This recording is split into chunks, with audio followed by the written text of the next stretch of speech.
let's shift gears to the Reds, who have played 4 games since we last spoke at the All-Star break. They got swept in a 3-game series by the Nationals, and then they bounced back to beat the Braves.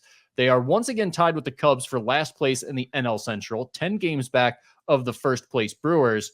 Skinny, the trade deadline is a week away on July 30th at 6 p.m. There was a report this week by John Morosi of MLB Network that the Reds are indicating to other teams that they're willing to move players on expiring contracts. He mentioned Frankie Montas and Nick Martinez as 2 potential targets for clubs hoping to add pitching help at the deadline. What were your thoughts when you saw that report? It wouldn't bother me. I mean, I know Montas is a part of the rotation, and Nick Martinez has been a not as valuable as I thought he was going to be, but I mean, he's served that swing role as a starter reliever, but I don't think either one's irreplaceable, for goodness sakes. And so, I mean, if you got something back in return, then I have no problem with that whatsoever. And it would probably be prudent on their part to do that.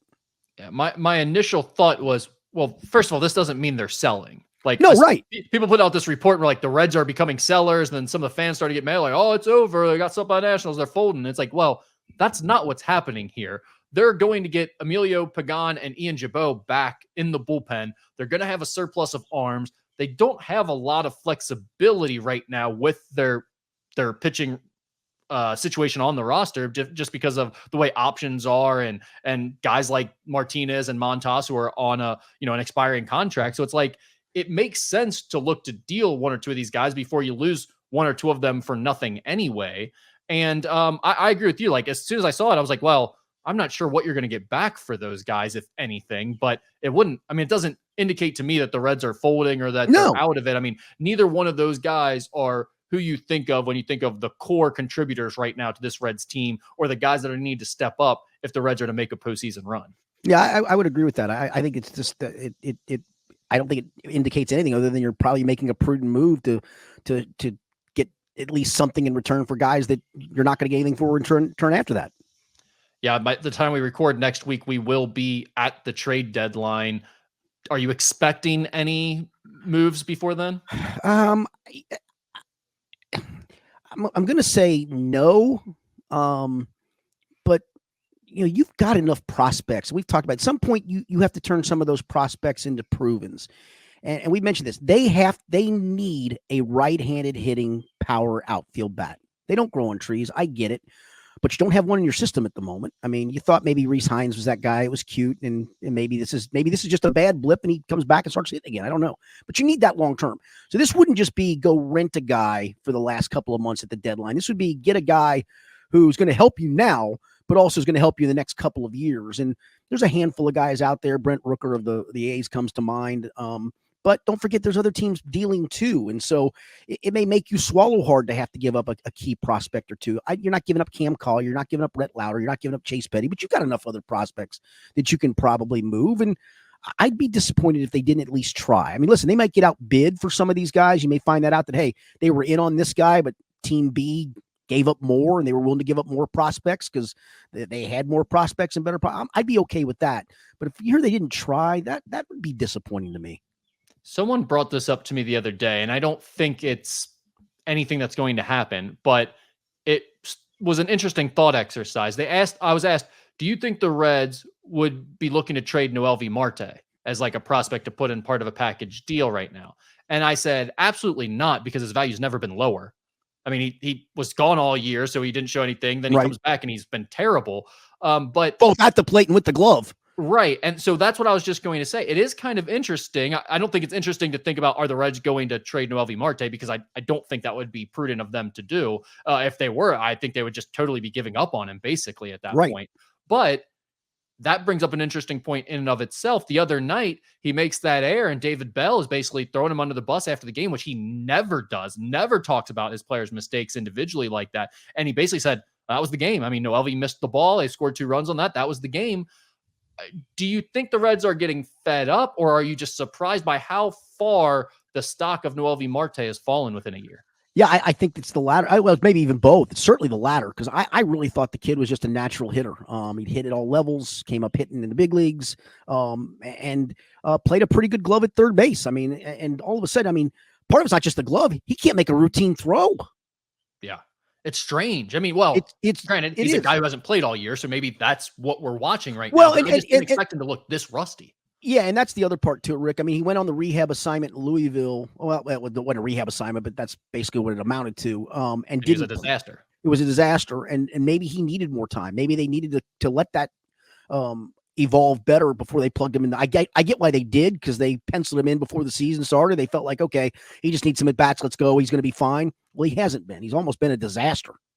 That's the biggest concern coming out of this year. As much as like we can talk about the injuries, and certainly like still high on a guy like McClain. Hopefully CS is still going to be a star long-term, or at least a power bat in the middle of your lineup. But some of these other guys, like last year when we ended the season, we thought there were 4 or 5 cornerstone young guys that were going to be part of this window, this championship opportunity for the Reds organization. And now I'm looking around and I'm like, how many young, impressive prospects do they really have at this point? It's Ellie. It's Matt. You're down to one. I would say you're down to one. You're down to Ellie. You're hoping Matt McClain's going to return to normal, and he seems like he's in a positive way, and he wants to come back and play by the end of the year. He made that clear in a story in The Athletic that that timeline seems like it's going to be what they thought all along. August the 12th, start a minor league rehab assignment, and then come up to the big leagues when ready.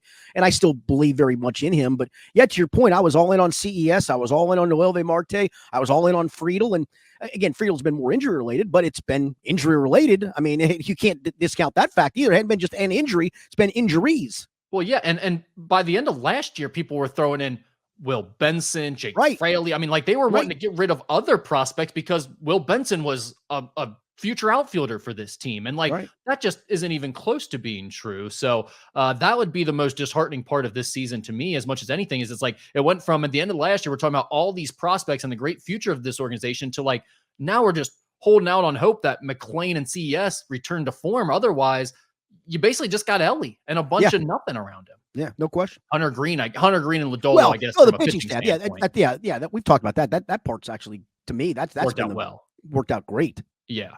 One other thing I had on the Reds here, former local high school star and current Reds injured backup catcher Luke Maley was credited for being the voice that got the team back on track ahead of the Braves win on Monday. Maley apparently talked to the team on the bus about everybody being themselves and doing their jobs and putting the outside noise about potential trades and the team underperforming behind them. They, of course, went out and won convincingly 4-1. What was your take on Luke Maley's galvanizing speech earlier this week? For all the things I've heard, is he is clearly one of, if not the team leader. I mean, you wouldn't think that from a backup catcher, right? But he's always been we've covered about. He's always been a confident guy. He's always had those qualities. It always comes with being a catcher. Most catchers have some leadership qualities because they're running games, a lot. They're a big part of the game when they're in. And I think he's just one of those leader type guys. It wouldn't shock me to see him be a manager one day. It really wouldn't.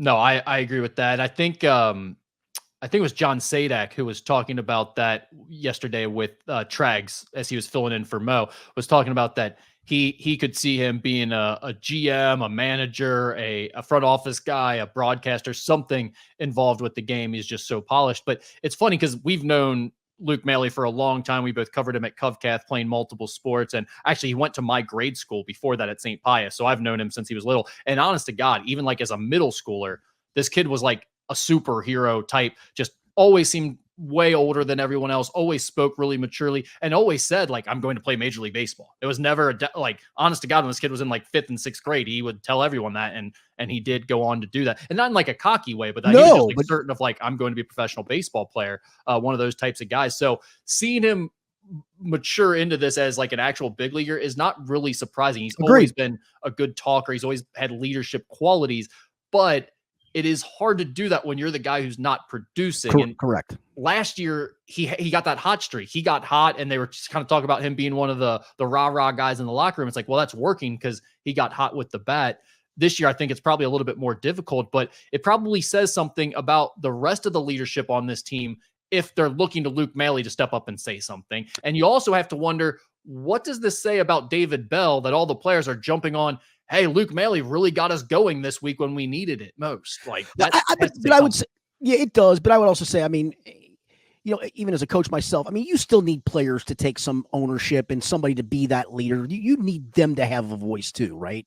For sure. And I don't disagree with that at all. But I would also say, when you're in the position this team is in and David Bell is in terms of the way people have been talking about him. Oh, yeah. Not exactly a vote of confidence for all the players after not saying anything about the locker room and how it's been to all of a sudden be like, yeah, Luke Maley really got us going finally. We really needed that.